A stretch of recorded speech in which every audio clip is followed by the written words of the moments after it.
Hello students, आपका बहुत बहुत बहुत स्वागत है दर्शना ई क्लासरूम चैनल पर। मैं प्रदीप सिंह आपके साथ हूं वेक्टर्स का क्वेश्चन बैंक के सॉल्यूशन के साथ। तो आइए देखिए बेटा, क्वेश्चन नंबर A1। बेटा ये क्या कह रहा है, वेक्टर्स में A1 क्वेश्चन, A1 वाला बेटा क्वेश्चन मेरे को क्या कह रहा है, तीन वेक्टर्स हैं A B C, three vectors are there A B and C। A vector है, ये B वेक्टर है, ये C वेक्टर है। पूछा इनमें एंगल कितना है, A और B में एंगल क्या हो जाएगा प्यारे बच्चों, ये 60। अगर हेड्स ज्वाइन करते तो डायरेक्टली छोटा वाला जो एंगल होता है उसको बोल देते हैं, बड़े वाले एंगल को नहीं बोलते हैं। 60 प्लस 45, A और B में एंगल क्या होगा 105। D और C में कितना हो जाएगा बेटा, अगर ये 45 तो ये भी 45, फिर से 105, 60 प्लस 45। A और C में क्या हो जाएगा 30, 30 एंड 90। तो 30 plus 30 plus 90, sorry 30 plus 90 plus 30 कितना हो जाएगा प्यारे बच्चों 150। तो बेटा A और B में एंगल होगा 105, D और C में 105, C और A में 150। बेटा A2, इसमें क्या है, ये बहुत सिंपल क्वेश्चन है। कह रहे हैं इन दो वेक्टर्स के बीच में एंगल बताइए।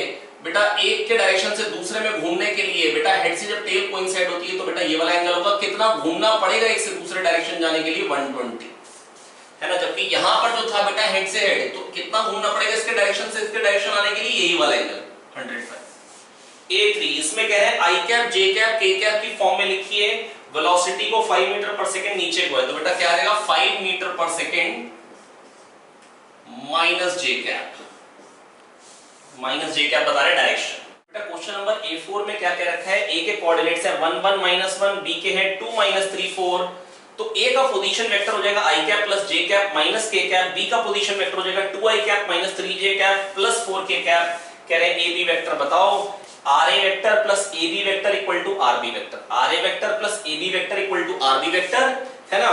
यहां से आप AB वेक्टर क्या कह देंगे, position vector of B minus position vector of A, बाद का पोजीशन वेक्टर माइनस पहले का पोजीशन वेक्टर। ये मैं आपको पहले भी बता चुका हूं बच्चों, है ना। तो RB माइनस RA बहुत ही सिंपल है, i कैप बन जाएगा माइनस 4j कैप और plus 5k cap, plus 5k cap. आप कह भी सकते हैं x में बेटा 1 से आपको 2 पे जाना है, तो बेटा क्या, बेटा x में मूव कितना करना पड़ेगा 1, y में 1 से -3 पे जाना है, तो 1 से -3 पे, तो बेटा 4 नीचे जाना है -4j कैप। अगर आप थोड़ा सा फील करें, मैंने आपको थ्योरी पार्ट में बताया था ये। अब इसमें -1 से +4 में जाना, -1 से 4 में, तो प्लस 5k कैप।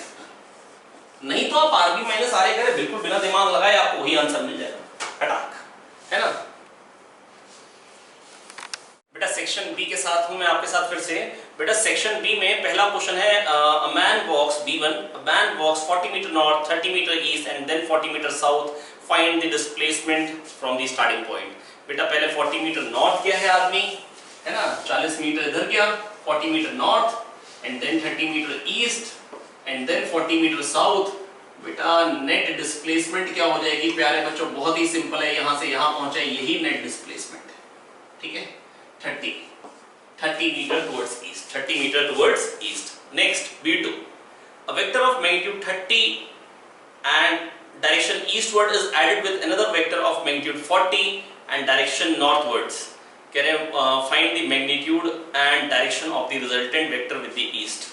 बेटा 30 है ईस्ट डायरेक्शन में एक वेक्टर, 40 है नॉर्थ डायरेक्शन में दूसरा वेक्टर, तो रिजल्टेंट का मैग्नीट्यूड क्या आएगा बेटा, ये 30 है 40 90 डिग्री पे, तो ये 50 आएगा, √30 स्क्वायर प्लस 40 स्क्वायर। बहुत सिंपल है, बड़ी बार कर चुके हैं कैलकुलेशंस, है ना। और एंगल कितना आएगा, tan थीटा कितना है 4/3। अब बेटा tan थीटा 4/3 किस केस में होता है, जरा जल्दी से बताएंगे फटाफट से। ये ट्रायंगल पहचान है, sin थीटा 4/5 कब होता है, 53 डिग्री पे। आप ऐसा भी कह सकते हैं, जो भी कह लीजिए आप, है ना। तो ये हो गया B2। इसके बाद B3, two vectors A and B incline at an angle theta with respect to each other have a resultant C which makes an angle beta with A. A and B are interchanged. If the direction of A and B are interchanged, then the resultant will have same magnitude, same direction both। ऐसे पूछ रखा है बेटा, एक A vector है, मान लो एक B vector है। अब बेटा रिजल्टेंट क्या आएगा, √a² + b² + 2ab cos theta, resultant CR। अब बेटा कह रहे हैं A और B के डायरेक्शन को चेंज करना है ना। तो अगर इधर A लेंथ का वेक्टर हो जाए, इधर B लेंथ का वेक्टर हो जाए, इधर A लेंथ का वेक्टर आ गया, इधर B, तो बेटा जो रिजल्टेंट है उसका मैग्नीट्यूड तो वही है under root a square plus b square plus 2ab cos theta, पर डायरेक्शन जो है वो बड़े वाले की तरफ हो जाएगा, इधर को हो जाएगा, डायरेक्शन चेंज हो जाएगा। तो सेम चीज क्या रहेगी, अगर पहले a वेक्टर इधर था, b वेक्टर इधर था, अब b लेंथ का वेक्टर इधर हो जाए और a लेंथ का वेक्टर इधर, तो बेटा एंगल सेम है दोनों के बीच में, मैग्नीट्यूड सेम है, तो बेटा रिजल्टेंट का मैग्नीट्यूड सेम है, रिजल्टेंट का magnitude same but direction will differ. तो ऑप्शन सही कौन सा हो जाएगा बेटा, सेम मैग्नीट्यूड, ऑप्शन ए।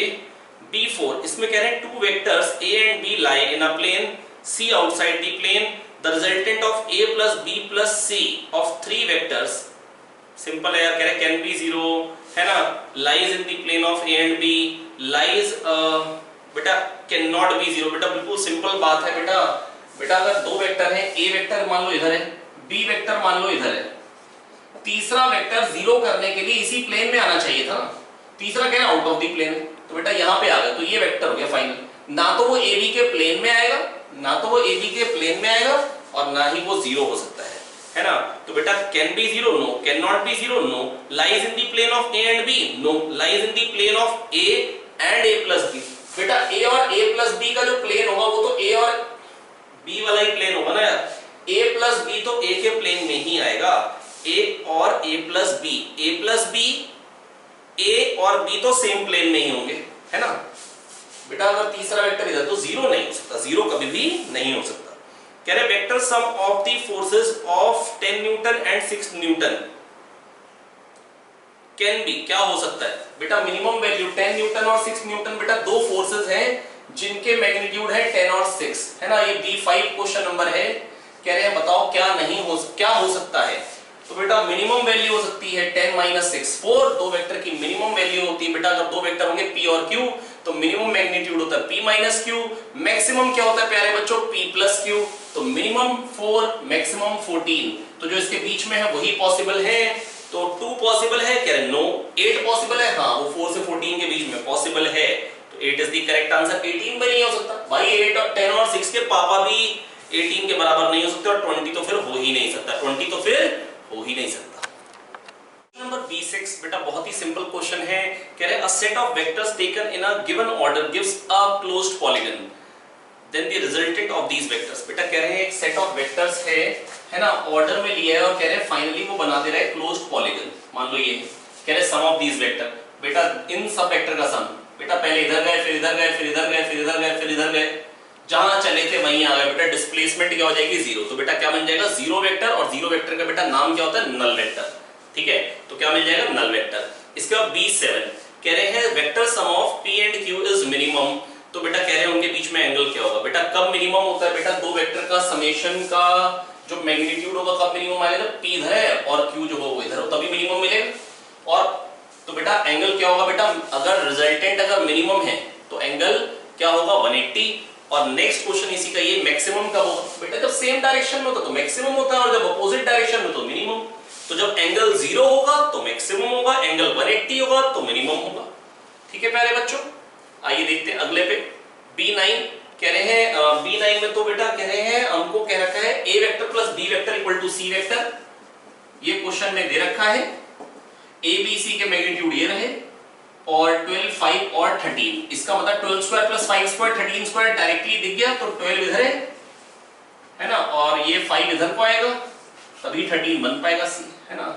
अब ये A वेक्टर है प्यारे बच्चों, ये B वेक्टर है, ये C वेक्टर है, कह रहे A और B में एंगल क्या होगा, अरे भाई 90, है ना बेटा 12 5 13 6 8 10 वाला ट्रायंगल अपने को याद रहना चाहिए, 6 इधर को 8 इधर को, तो ये हाइपोटेन्यूज 10, 3 4 5 12 5 13 6 8 10, बेटा यही सारे ट्रायंगल्स अपने यूज होते हैं, ठीक है।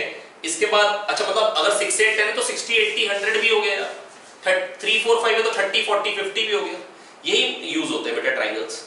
अगला क्वेश्चन है P vector plus Q vector equal to P vector minus Q vector, question में गिवन है P vector plus Q vector is equals to P vector minus Q vector, ठीक है। अब पूछा है बताइए कि क्या कह सकते हैं, P और Q में एंगल थीटा है और वो 0 है, थीटा 90 है, P 0 है या Q 0 है, बेटा P P कट गया, है ना, तो यहां से इसको इधर ले आओ, तो ट्वाइस ऑफ Q वेक्टर क्या आ जाएगा बेटा 0, यहां से Q वेक्टर क्या निकल के आ रहा है 0, तो बेटा क्या चीज 0 होगी Q वेक्टर, क्या चीज 0 होगी Q वेक्टर, ठीक है। बच्चों B11 11 जो क्वेश्चन है उसमें कह रखा है sum and difference of two vectors of equal lengths. कह रहे हैं वो क्या होंगे बेटा, इक्वल होंगे है ना, और उनके बीच में एंगल के बारे में कमेंट करना है। बेटा अगर दो वेक्टर है परपेंडिकुलर है, दोनों की लेंथ बराबर है, तो बेटा एडिशन क्या होता है बेटा, एडिशन दोनों वेक्टर की लेंथ बराबर है तो एडिशन होता है ये वाला डायगोनल और सब्ट्रैक्शन होता है ये वाला डायगोनल। तो बेटा ये तो स्क्वायर हो गया, स्क्वायर के डायगोनल क्या होते हैं, बराबर होते हैं और परपेंडिकुलर भी होते हैं। स्क्वायर के डायगोनल, बेटा ये तो स्क्वायर बन गया। Parallelogram law of vector addition मैंने आपको सिखाया था कि अगर p वेक्टर है ना, q वेक्टर है ना, और ये होता है बेटा p प्लस q, ठीक है, और ये वेक्टर बेटा क्या होता है बेटा p माइनस q, ये वेक्टर क्या होता है बेटा p माइनस q। बेटा क्या ये बात याद है हमको, बेटा q vector plus this vector equal to p vector, इसको x वेक्टर कह लो यार डायगोनल को, तो q vector plus x vector is equal to p vector, तो x क्या हो जाएगा p माइनस q। तो बेटा एक डायगोनल होता है डिफरेंस और एक डायगोनल होता है समेशन, बीच में एंगल बेटा 90 आएगा क्योंकि बेटा ये पैरेललोग्राम स्क्वायर बन गया क्योंकि दोनों जो वेक्टर्स हैं बराबर लेंथ के हैं 90 पे। इसके बाद क्वेश्चन नंबर C1, इसमें कह रहे हैं इस वेक्टर का मैग्नीट्यूड क्या है, under root 3 square plus 2 square plus 1 square, 9 plus 4 13 plus 1 14, क्या हो जाएगा बेटा आंसर अंडर रूट 14, क्या हो जाएगा बेटा आंसर अंडर रूट 14। अगले में 3i cap plus 4j cap C2 में कह रहे हैं बताइए इसके अलोंग यूनिट वेक्टर, तो 3i cap plus 4j cap upon 5, इसका मैग्नीट्यूड तो 5 होगा ना बेटा, under root 3 square plus 4 square, 9 plus 16 25 का अंडर रूट प्यारे बच्चों क्या होता है 5। तो बेटा मैं बस आपको ये कहना चाह रहा हूं अगर कोई वेक्टर है, यूनिट वेक्टर कैसे निकालते हैं, उसी के मैग्नीट्यूड से डिवाइड कर देते हैं, उसी के मैग्नीट्यूड से डिवाइड कर देते हैं।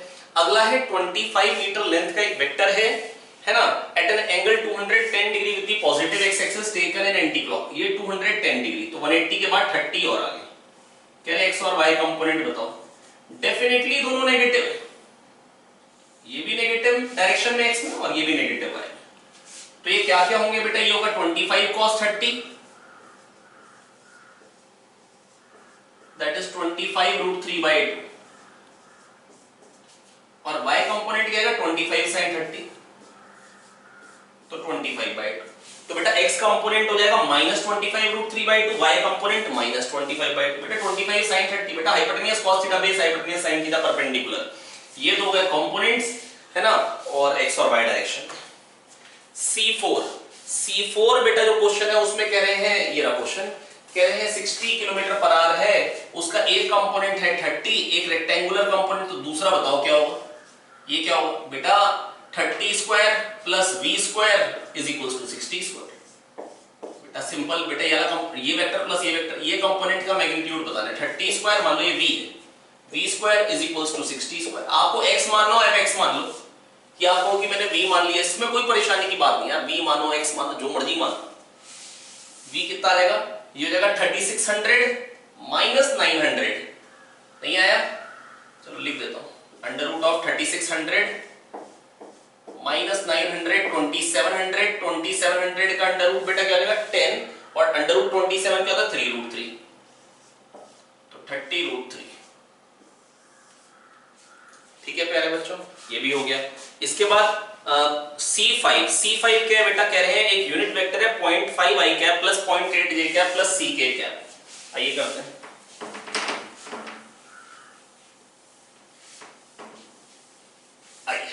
C5 कह रहे हैं 0.5 i कैप एक वेक्टर है, 0.5 i cap plus 0.8 j cap plus c k cap, c का मैग्नीट्यूड बताना है क्या हो, ये यूनिट वेक्टर है, कह रहे हैं ये एक a कैप है, ये C5 क्वेश्चन नंबर है, तो बेटा अगर यूनिट वेक्टर है तो मैग्नीट्यूड क्या होगा 1, that is a square plus b square plus c square 1,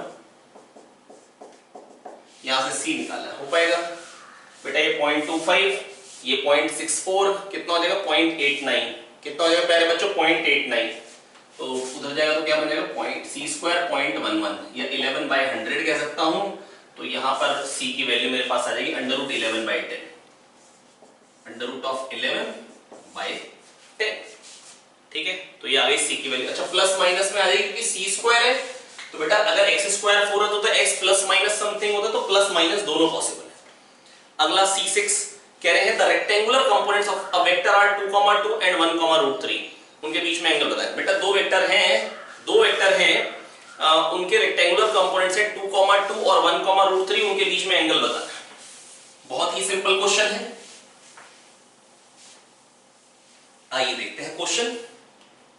2, 2 से कम 2 और 2 कंपोनेंट से मतलब 2x और 2y, ये भी 2 है बेटा और ये भी 2 है, तो ये एंगल क्या हो जाएगा 45।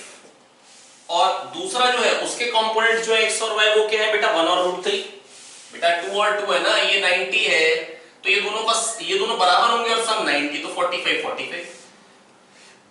दूसरे वाले में 1 और √3 है, ये 1 है और ये √3, तो ये एंगल क्या हो जाएगा बेटा प्यारे बच्चों, ये बताओ। tan थीटा इक्वल टू क्या आ रहा है √3/1,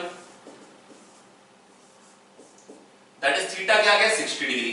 तो एक 60 डिग्री एंगल पे एक 45, तो बीच में एंगल क्या हो जाएगा बेटा 15 डिग्री। कितना हो जाएगा प्यारे बच्चों 15 डिग्री। Next, x and y component of force are 2 newton and -3 Newton.